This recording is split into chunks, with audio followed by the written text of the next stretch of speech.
एक समय की बात है जब सृष्टि में शांति और सद्भाव का वास था। कैलाश पर्वत पर भगवान शिव और देवी पार्वती के साथ उनके प्रिय पुत्र गणेश भी आनंदपूर्वक निवास कर रहे थे।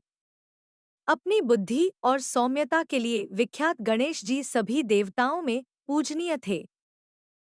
एक दिन भगवान विष्णु, जो ब्रह्मांड के पालक हैं, अपनी वैकुंठ धाम से कैलाश की ओर प्रस्थान कर रहे थे।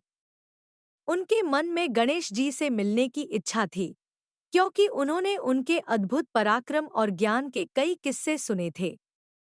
वैकुंठ से निकलकर गरुड़ पर सवार होकर विष्णु जी शीघ्र ही कैलाश पर्वत पर आ पहुंचे। जब विष्णु जी कैलाश के द्वार पर पहुंचे, तो उन्होंने देखा कि गणेश जी द्वार पर बैठे ध्यान कर रहे हैं। उनके चेहरे पर एक अद्भुत शांति और तेज था।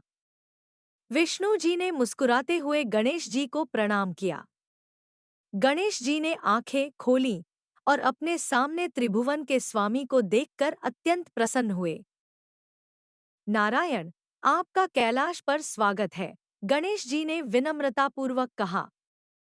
विष्णु जी ने स्नेह से उत्तर दिया, प्रिय गणेश, मैं आपसे मिलने आया हूँ। आपकी ख्याति तीनों लोकों में फैली हुई है और मैं स्वयं आपके दर्शन कर कृतार्थ होना चाहता था।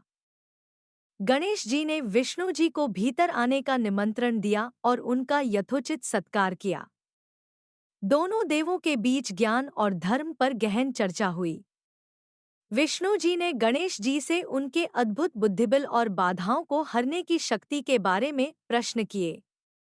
गणेश जी ने अपनी विनम्रता से सभी प्रश्नों का उत्तर दिया और बताया कि कैसे वे अपनी एकाग्रता और धैर्य से किसी भी चुनौती का सामना करते हैं।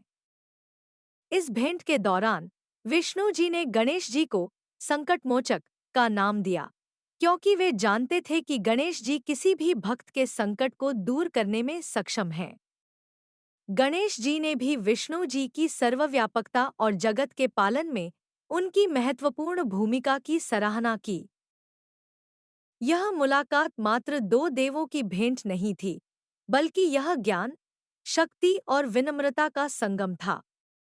इस दिन से गणेश और विष्णु के बीच एक विशेष संबंध स्थापित हो गया और यह भक्तों के लिए एक प्रेरणा बन गया कि कैसे विभिन्न शक्तियां एक दूसरे का सम्मान और समर्थन कर सकती हैं। Please like, share and subscribe.